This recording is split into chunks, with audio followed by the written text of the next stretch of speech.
Le Pumpkin Autumn Challenge 2023 est enfin arrivé et il est donc grand temps pour moi de vous présenter tous les livres que j'aimerais lire pour cette saison. Je ne vous refais plus le topo parce que je pense que si vous avez cliqué sur ma vidéo, c'est que vous avez déjà regardé environ 450 autres piles à lire pour le challenge. Comme d'habitude, toutes les infos dont vous pourriez avoir besoin seront en description. Je vous laisse notamment et évidemment la vidéo de présentation de Guimauze ainsi que sa chaîne YouTube. Et moi, sans plus attendre, je vous parle de ces 35 bouquins qui me font envie pour la saison.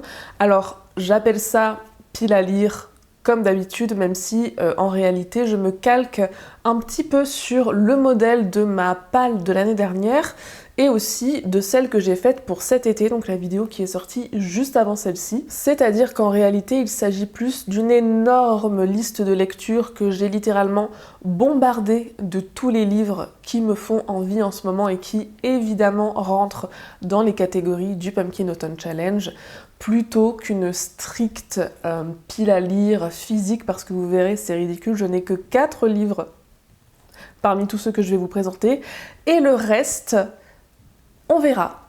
J'achèterai, j'emprunterai, e-book, physique, bref, il s'agit surtout d'une liste d'envie pour moi et d'une liste d'idées pour vous, et j'espère que cette vidéo vous plaira. Et cette année, les menus qu'on connaît si bien sont devenus des tableaux, et le premier, il revient tous les ans, et c'est certainement mon préféré. Il s'agit d'Automne frissonnant.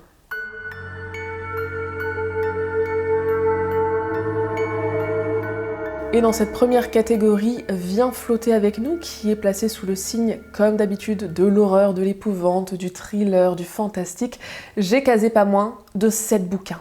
Alors on va passer rapidement, mes amis. En termes d'horreur et d'épouvante pure et dure, j'ai, depuis un petit peu moins d'un an maintenant, Le Signal dans ma pile à lire de Maxime Chatham, qui est une énorme brique. Là, c'est vraiment Maxime Chatham dans de l'horreur et de l'épouvante, plus que du thriller. Et on va suivre une famille qui vient de s'installer dans une petite ville des États-Unis, je pense. Au début, tout se passe très bien, jusqu'à ce que des rumeurs de sorcellerie fassent leur apparition. On va avoir des communications téléphoniques brouillées par des cris inhumains, parce que quelque chose d'effrayant dans la forêt est en train de pourchasser les adolescents, et on a un shérif qui est complètement dépassé par des crimes vraisemblablement horribles. Il paraît que ce livre fait extrêmement peur, j'en ai pas mal entendu parler. Je pense que les frissons sont garantis. Ensuite, je me suis mis Guillot de Junji Ito, qui est un des maîtres de l'horreur dans le manga. Ici, on va suivre un jeune couple, il me semble, qui vont passer des vacances en amoureux. Et en fait, ils font une étrange découverte, des poissons à pattes courent sur la plage. Et bientôt, c'est une nuée de ces monstrueuses créatures qui débarquent sur la terre ferme, alors qu'un requin aux dents démesurées commence à attaquer les baigneurs. Ça a l'air d'être totalement ma came. De Junji Ito, j'avais déjà lu l'année dernière Tomie, qui m'avait beaucoup plu. J'ai l'impression que là, on va être dans un style d'horreur assez différent, et j'ai hâte de le découvrir sous cet autre prisme, même si peut-être que je dis des bêtises. Ensuite, j'ai des livres qui rentreraient surtout, je pense, dans la catégorie thriller, et notamment avec La Nuit du Hibou de Ye-Young-pyun, qui est une autrice coréenne dont j'ai lu cette année Le Jardin, qui m'avait beaucoup plu. La Nuit du Hibou a l'air très intriguant, puisque le résumé nous dit qu'on va suivre l'avocat Lee Ha-in qui part à la recherche de son frère disparu, employé comme garde forestier dans un village de montagne. Personne sur place ne semble se souvenir de lui. Mais Ha-in n'a pas oublié les derniers mots de son frère au téléphone, évoquant un hibou et des arbres menaçants. Le nouveau garde forestier est un père indigne et alcoolique, sujet aux accès de violence et aux hallucinations. Secoué par la disparition de son prédécesseur, il commence à douter de tout lorsqu'il découvre à son poste un papier sur lequel est écrite cette phrase énigmatique « Un hibou vit dans la forêt ». Ce résumé en dit beaucoup, en même temps sans en dire vraiment grand-chose, mais Ye Young-pyun m'avait tellement impressionnée par son ambiance étouffante dans le jardin que j'ai hâte de la redécouvrir. Farallon Islands de Abby Jenny, c'est un livre dans lequel on va suivre Miranda qui débarque sur les îles Farallon, un archipel sauvage au large de San Francisco qui est livré aux caprices des vents et des migrations saisonnières. Sur cette petite planète minérale et inhabitée, elle rejoint une communauté de biologistes en observation pour une année de résidence de photographe. Sa spécialité, les paysages extrêmes, et la voilà servie. Si personne ici ne l'attend ni ne l'accueille, il faut bien pactiser avec les rares humains déjà sur place dans la promiscuité imposée de la seule maison de l'île. 6 obsessionnels taiseux et appliqués, chacun entièrement tendu vers l'objet de ses recherches. Dans ce décor inamical et souverain se joue alors un huis clos à ciel ouvert où la menace est partout, où l'homme et l'environnement se disputent le titre de pire danger, entre thriller psychologique et expérience de survie. Que demander de plus? Et on termine cette catégorie avec 2 petits graphiques. Le premier, il s'agit de Home Exchange de Serge Perrotin. J'ai feuilleté les premières pages et ça a l'air de se dérouler en automne. Et ici, c'est très intriguant puisque on va suivre Simon et Georgie qui réalisent enfin leur rêve. Ils prennent une année sabbatique sous les tropiques pour écrire et pour peindre et ils s'envolent pour l'Australie où les attend un échange de maison. Mais en arrivant sur place, le mari australien n'a pas pu partir en France pour d'obscures raisons professionnelles. Seule sa femme a fait le déplacement. Et en fait, le gars, il est resté caché chez un voisin et il observe les nouveaux arrivants. Particulièrement la femme française, une femme qu'il connaît. Ça a l'air totalement creepy et voyeur, j'adore. Et pour terminer, je n'ai pas pu résister à me mettre une sortie assez récente, il me semble, de comics. Il s'agit de The Nice House on the Lake, c'est le premier volume d'une série de 2 volumes seulement, il me semble. C'est de James Tynion IV, Alvaro Martinez Bueno et Jordi Belair. Et ici, on est dans un trope qui me plaît énormément, le trope du richissime mec un peu bizarre et mystérieux qui invite des gens dans sa villa de luxe, des gens qui ne se connaissent pas entre eux, et à partir de là, tout part en couille. Incroyable. Pour l'enfer des backrooms, je me suis noté L'ombre de China Miéville, qui est un roman avec une couverture sublime. Avec L'ombre, on coche la case dimension parallèle, puisque on suit Zana et Diba qui, par une entrée dérobée, pénètrent dans la ville délirante de L'ombre. Ici sont échouées les choses perdues ou cassées de Londres, et même quelques-uns de ses habitants, comme Broken Brawl, le patron des parapluies cassés, ou Amy, le garçon à moitié fantôme. L'ombre, c'est Londres de l'autre côté du miroir, une ville merveilleuse au charme étrange qu'un sombre nuage nommé Smog rêve de détruire. Ensuite, je me suis noté Malpertuis de Jean Ray pour le côté un peu cryptique et labyrinthe, puisqu'on va suivre des gens qui sont, et encore une fois, c'est ce même trope que j'adore, invités à la mort du riche oncle Cassave dans son immense demeure qui s'appelle justement Malpertuis, et ils vont devoir y vivre tous ensemble. Sauf que des phénomènes étranges, inquiétants et fantastiques se succèdent dans cette, je cite, prison mouvante de ténèbres, jusqu'à ce que l'horreur de la malédiction de Malpertuis atteigne son paroxysme. Et c'est vraiment ce côté prison mouvante de ténèbres qui n'est pas sans rappeler d'ailleurs La Maison des Feuilles, pour ceux d'entre vous qui l'auraient lu, qui m'a mis la puce à l'oreille et je me suis dit, parfait pour cette catégorie. Et ensuite, à vous de me dire si vous avez lu le livre et ou vu la série, lequel vous avez préféré et est-ce que ça vaut le coup que je me déterre à lire le roman plutôt qu'à regarder la série. Je me suis noté Wayward Pines de Blake Crouch, le premier tome d'une trilogie. On va suivre Ethan, qui est un agent des services secrets des États-Unis, qui enquête sur la disparition de 2 collègues à lui dans la toute petite ville du fin fond de l'Idaho qui s'appelle Wayward Pines. Et pendant son enquête, il va avoir un accident de voiture et ensuite il va se réveiller à l'hôpital et là, tout paraît étrange. Le shérif ne veut pas le laisser sortir alors qu'il a des blessures superficielles. On ne veut pas lui rendre ses affaires, on ne veut pas qu'il joigne sa famille à Seattle. Bref, il sent que quelque chose d'étrange et de dangereux se trame Et moi ça m'intrigue énormément, surtout que ce livre est recommandé pour les gens qui aiment Twin Peaks, série que je suis en train de regarder. J'ai énormément de retard, mais j'adore l'ambiance et j'ai envie de retrouver quelque chose de similaire dans mes lectures. La catégorie Perfectly Splendid est elle aussi bien chargée, avec d'abord Siffle la nuit de Rebecca Netley, qui a l'air d'être un roman gothique d'épouvante dans lequel on va suivre une jeune femme qui emménage dans une grande demeure, un manoir, sur une île battue par les vents au large des côtes écossaises. Elle y débarque à l'automne 1860 pour travailler comme gouvernante et elle est saisie par cette vieille bâtisse qui domine tout, comme si la demeure portait le deuil du jumeau de Marie, la pupille donc de notre personnage principal, qui est tombée d'une falaise quelques mois plus tôt.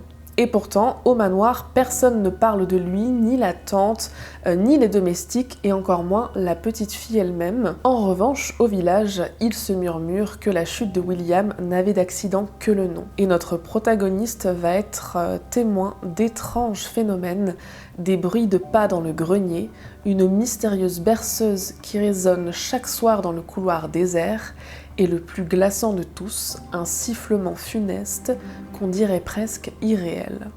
Ça a l'air terrifiant, j'adore. Un peu dans la même veine, je me suis noté The Silent Companions de Laura Purcell, qui pour l'instant n'est pas traduit en français. Je pense d'ailleurs que l'histoire se passe à peu près à la même époque, et ici on va suivre une jeune femme qui est récemment veuve et qui est enceinte. Elle va aller vivre dans la demeure de son époux, qui est donc décédé et qu'elle venait tout juste d'épouser, il me semble. Et là-bas, un petit peu à la Rebecca, les domestiques sont très hostiles avec elle et personne ne s'occupe d'elle. Et dans ce vieux manoir dans lequel elle vient juste d'emménager, il y a une porte verrouillée. Et derrière cette porte, il y a un journal vieux de 200 ans et une très bizarre petite statuette en bois qui ressemble à notre protagoniste et qui semble la suivre du regard. Une sortie très récente qui n'est pas encore traduite chez nous mais qui le sera très bientôt je pense, un phénomène sur les réseaux sociaux en ce moment, il s'agit de The Only One Left de Riley Sager, qui a une couverture tellement creepy, tellement automnale. Dans ce livre, on va suivre une jeune femme qui va travailler encore une fois dans une étrange maison dans laquelle se sont produits des meurtres, il me semble. C'est la dernière survivante de la famille qui est accusée de ces meurtres. Peut-être que je dis des bêtises, mais il me semble que le résumé c'est ça. Et la rescapée, justement, elle est, il me semble, paralysée, muette. Enfin, il me semble qu'il est très difficile pour elle de communiquer, mais d'une façon ou d'une autre, elle va commencer à raconter son histoire et à raconter potentiellement la vérité, parce qu'on ne sait pas exactement ce qui s'est passé à cette jeune femme qui vient vivre dans le manoir pour s'occuper d'elle. Apparemment tout le monde adore cette lecture et moi j'avoue que je suis très curieuse de la découvrir. Et enfin pour le côté famille, je me suis évidemment mis Les Aiguilles d'Or de Michael McDowell qui sort très bientôt, je pense dans un mois, chez Monsieur Toussaint Louverture comme sa saga Blackwater. Et ici, on va suivre une famille dans le New York de la fin du 19e siècle où coexistent deux mondes que tout oppose, d'un côté l'opulence et le faste, et de l'autre le vice monnayé et l'alcool frelaté. Et notre famille fortunée va chercher à asseoir sa notoriété en faisant mine de débarrasser la ville de sa corruption. Mais je pense qu'il n'en sera rien. C'est sûr que je vais adorer cette lecture, et là pour le coup, je lis ce bouquin dès qu'il sort, ça c'est sûr. De toute façon, je l'ai déjà précommandé. Voilà, j'avais oublié, mais c'est fait, c'est acheté, c'est acté.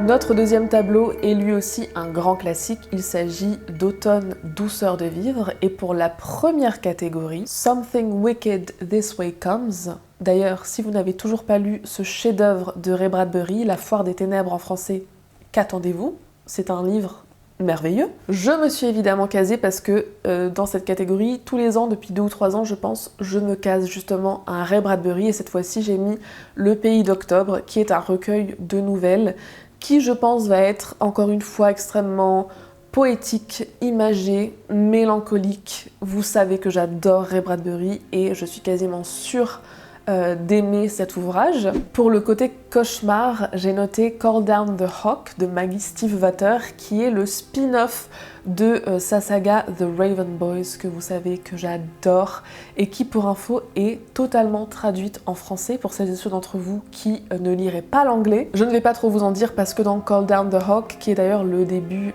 d'une trilogie, on suit un personnage de la première saga, personnage qui a le don de ramener des objets ou des créatures vivantes de ses rêves, mais le plus souvent d'ailleurs de ses cauchemars, donc on est dans le thème.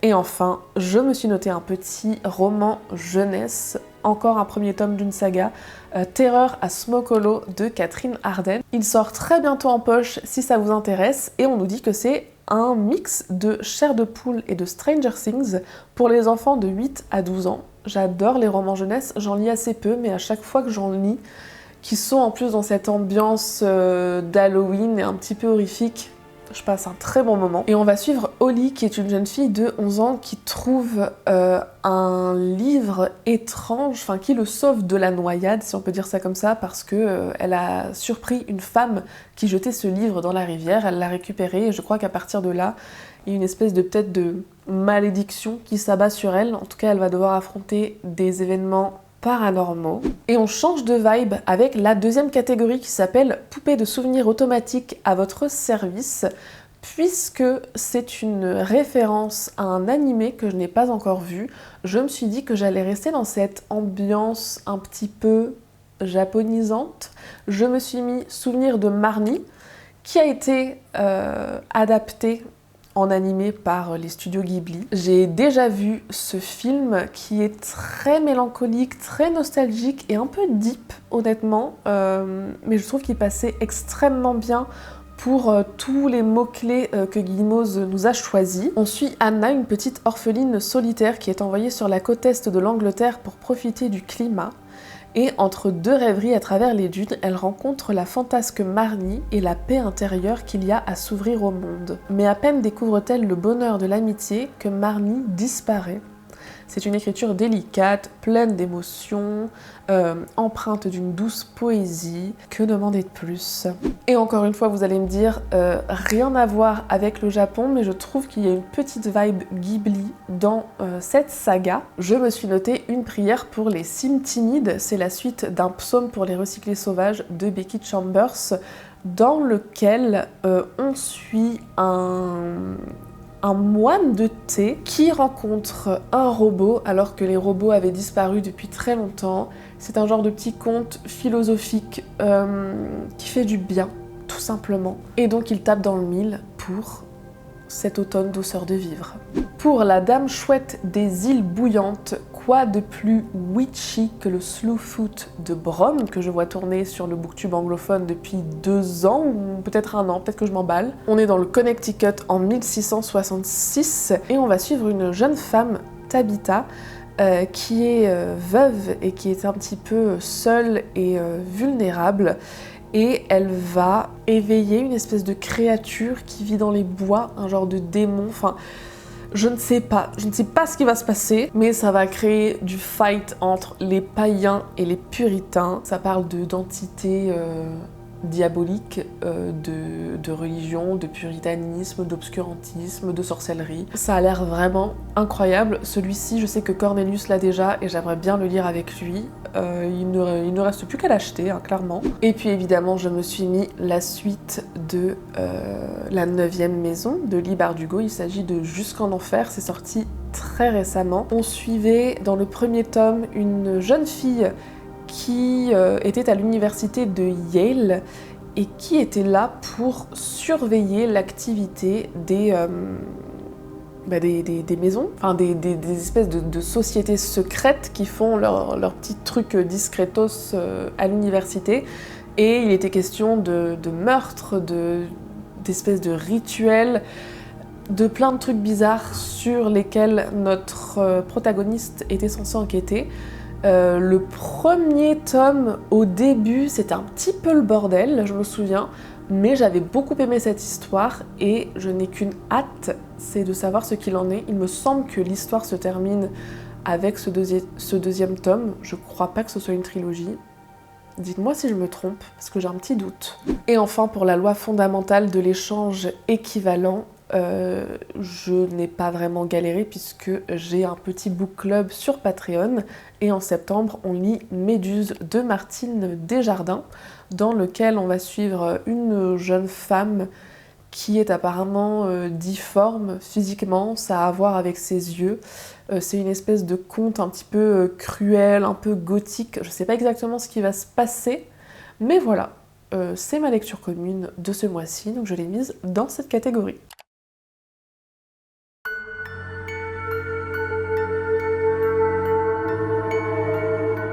Le menu phare de cette année, c'est Automne des bois et au-delà. Et pour la première catégorie, Pomme alors, c'est le goût de la tarte aux amodes. Je me suis encore une fois lâchée puisque j'ai mis 4 livres. Le premier n'est autre que cette mignonnerie absolue en la personne de The Most Beautiful Stories of Beatrix Potter. Les plus belles histoires de Béatrix Potter. Je l'ai dans cette version de la librairie Lelo que j'avais acheté donc à Porto quand j'y suis allée l'année dernière. Tellement mignon, ça parle d'animaux, c'est illustré, c'est adorable. Ensuite, plutôt pour le côté mémoire intergénérationnelle, gourmandise et boisson, je me suis mis le manga Natsuko no Sake de Akira Ose, qui est un manga qui date, il me semble, de la fin des années 80. À chaque fois que je passe devant en librairie, j'ai envie de me l'acheter.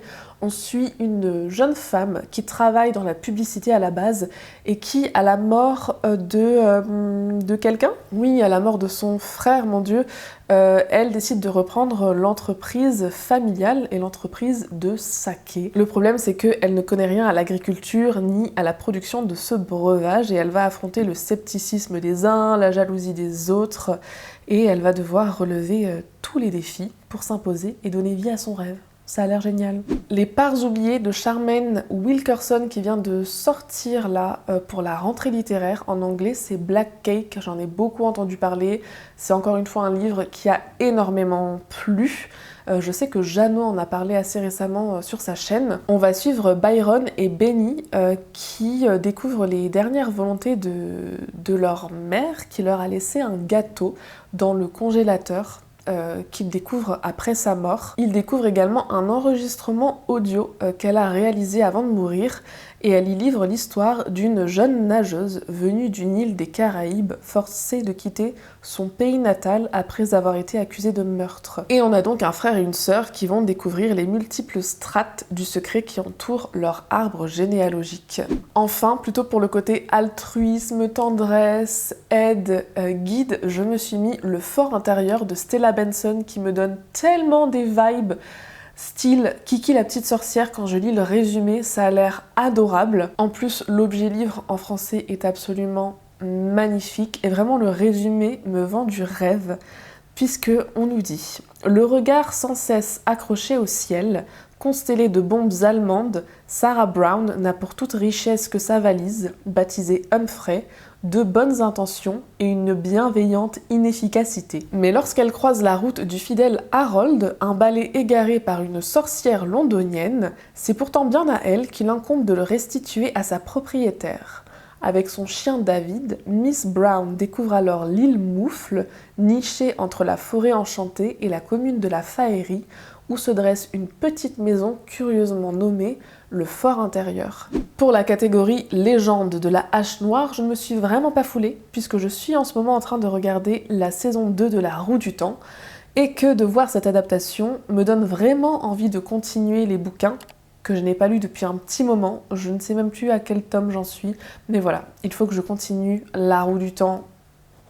Point final. Il y a 3 titres qui me font extrêmement envie et que j'ai mis dans la catégorie La mélodie infernale de la corne de chasse.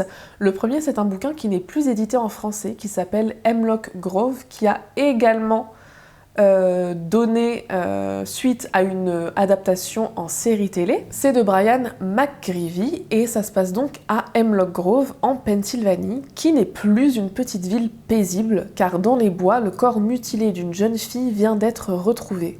Une chasse à l'homme est lancée et au sein de la communauté, cependant, une angoissante question se fait jour. Ce meurtre est-il vraiment l'œuvre d'un homme? Et je pense qu'il y a des loups-garous dans ce livre. Du coup, ça me tente de ouf. Ensuite, j'ai extrêmement envie de découvrir les BD Carthago de Christophe Beck et Eric Enino, dans lesquels on va suivre une expédition sous-marine qui révèle que les mégalodons ne se sont pas éteints il y a des millions d'années comme on le pensait.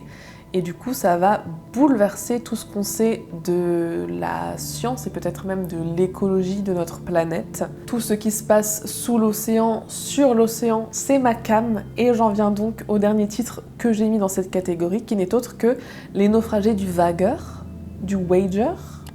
Je ne sais pas si ça se prononce à l'allemande ou à l'anglaise, de David Grann, encore une fois un roman de la rentrée littéraire, cette fois-ci aux éditions du Sous-sol, une couverture incroyable et ça raconte le naufrage en 1740 du Wager donc, ou du Wager, je ne sais pas, qui avait à son bord 250 officiers et hommes d'équipage et qui a été envoyé au sein d'une escouade sous le commandement du commodore Hanson en mission secrète pour piller les cargaisons d'un galion de l'Empire espagnol.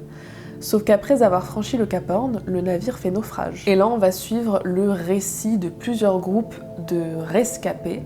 Apparemment, donc c'est un roman, mais ça se lit presque comme un documentaire, et je n'ai vu que des critiques dithyrambiques de ce livre. Il a l'air absolument incroyable. Notre dernière catégorie est axée sur la science-fiction avec Rocket Raccoon on the Run, et ici je me suis mis Annihilation, qui va très bien passer, je pense, pour tout ce qui est mutation et expérience scientifique. L'histoire se passe dans ce qu'on appelle la zone X, qui est une zone mystérieuse et mortelle.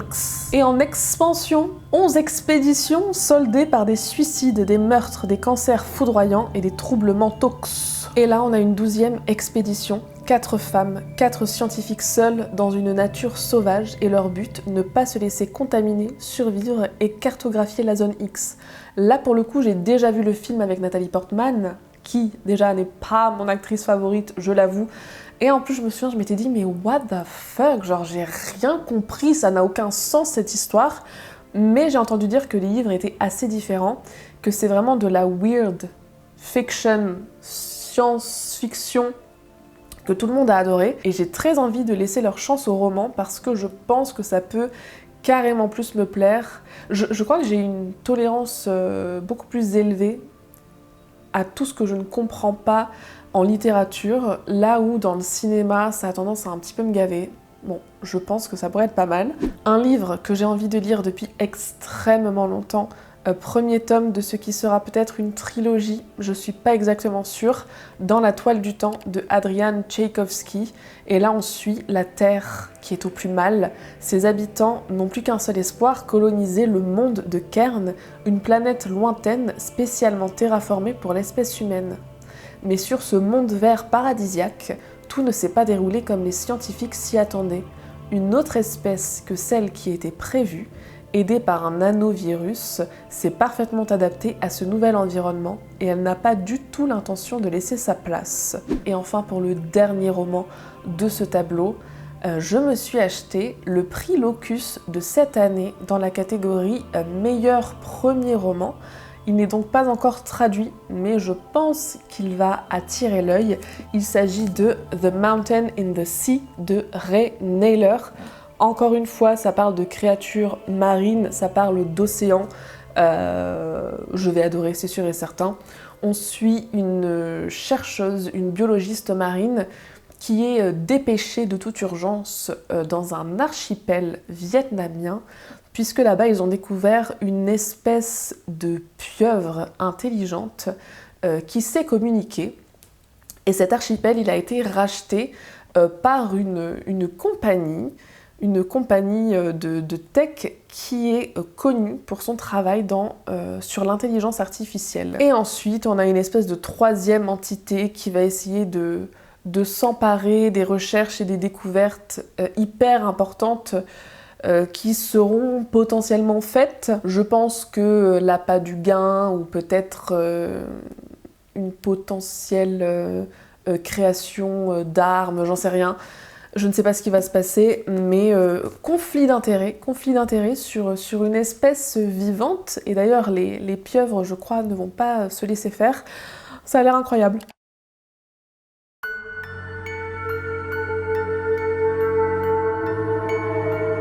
Et on arrive à notre dernier tableau, Automne rayonnant, et vous le verrez comme les années précédentes, c'est le tableau où j'ai vraiment le moins de livres. La meuf n'est jamais inspirée par la bienveillance, tout ce qui rayonne. Non, pas vraiment. Un livre que j'ai envie de lire depuis qu'il est sorti en VO, et je crois qu'il sort prochainement en français. Il s'agit de Her Majesty's Royal Coven et il est dans la première catégorie, We'll Always Find a Way. Je l'ai mis pour le côté cristaux, facettes et même peut-être feel good parce que je crois qu'on suit un gang de sorcières modernes. Oh, un petit mot à l'intérieur. Un gang de sorcières modernes qui est donc au service de Sa Majesté en Angleterre. Facettes parce que j'imagine qu'elles ont peut-être une double identité pour ne pas se faire repérer dans la vie de tous les jours. Ça a l'air trop bien, on suit un coven de sorcières avec je pense des relations hyper intéressantes. J'adore à chaque fois quand on suit des persos cool et je pense que ça va être le cas là-dedans. Pour l'esprit indomptable de Jo March, je me suis mis un livre, encore une fois, de la rentrée littéraire de cette année. Il s'agit du portrait de mariage de Maggie O'Farrell, qui est une autrice dont j'entends parler depuis un petit moment maintenant, et là le résumé de celui-ci me fait tellement envie. Ça se passe pendant la Renaissance italienne et quand le roman commence, on célèbre les noces du duc Alfonso et de Lucrèce de Médicis.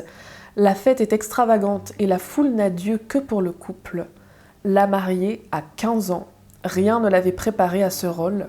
Elle n'était que la troisième fille du grand-duc de Toscane, la discrète, la sensible, celle dont ses parents ne savaient que faire.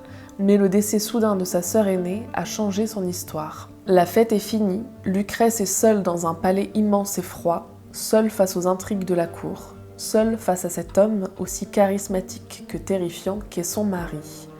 Et tandis que Lucrèce pose pour le portrait de mariage qui figera son image pour l'éternité, elle voit se dessiner ce que l'on attend d'elle, donner vie à un héritier. Son propre destin en dépend. Et enfin, la dernière catégorie de ce Pumpkin Autumn Challenge est dédiée à Maureen, que vous connaissez certainement sous le pseudo Bazar de la littérature. Maureen qui nous a quittés cette année de façon très soudaine, très subite. Et Gimoz, cette année, a voulu lui rendre hommage en lui créant une catégorie qui représente tout ce qu'elle aimait lire et tout ce pourquoi elle était connue sur Booktube en tout cas. Donc l'Irlande, la randonnée, la faillerie, le petit peuple, les mythes et légendes celtes, le nature writing. Je sais que le livre préféré de tous les temps de Maureen, c'était Les Dames à la licorne de Barjavel, que je n'ai jamais lu. Il faudra peut-être que je le fasse, parce que si elle l'a adoré à ce point, j'imagine que je pourrais y trouver quelque chose qui me plaît, d'autant que je sais qu'elle avait aussi beaucoup aimé L'Enchanteur et que c'est un livre que j'avais adoré quand je l'avais lu ado. Et à part ça, j'ai trouvé un bouquin qui se passe en Irlande et qui a l'air absolument adorable. Il s'agit d'une soupe à la grenade de Marsha Meran. Et on suit 3 jeunes sœurs qui ont fui l'Iran au moment de la Révolution et qui trouvent refuge dans un petit village d'Irlande pluvieux et replié sur lui-même.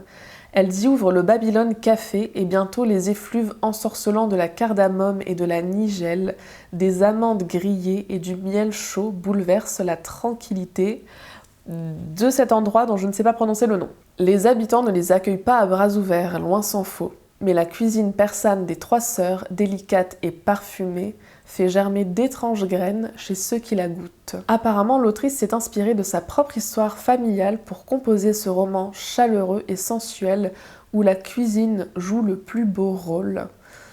Et ça a l'air trop bien, ça a l'air réconfortant, ça a l'air de toucher aussi des sujets qui, je pense, ne sont pas extrêmement faciles.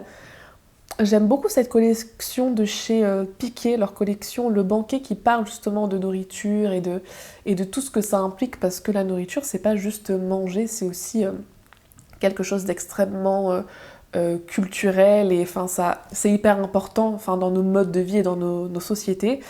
Bref, c'est un petit livre qui me fait très envie, et avec celui-là, c'est enfin la fin de cette énorme pile à lire pour le Pumpkin Autumn Challenge. La lumière ne fait que baisser, il va donc être temps pour moi de vous quitter.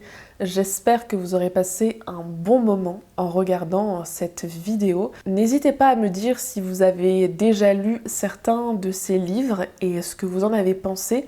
Si vous êtes arrivé jusqu'ici, mettez-moi un petit emoji chauve-souris. En tout cas, je vous remercie d'avoir regardé cette vidéo. Je vous dis à très bientôt, je l'espère, pour une prochaine. Et d'ici là, faites de belles lectures et passez un excellent Pumpkin Autumn Challenge. Bye!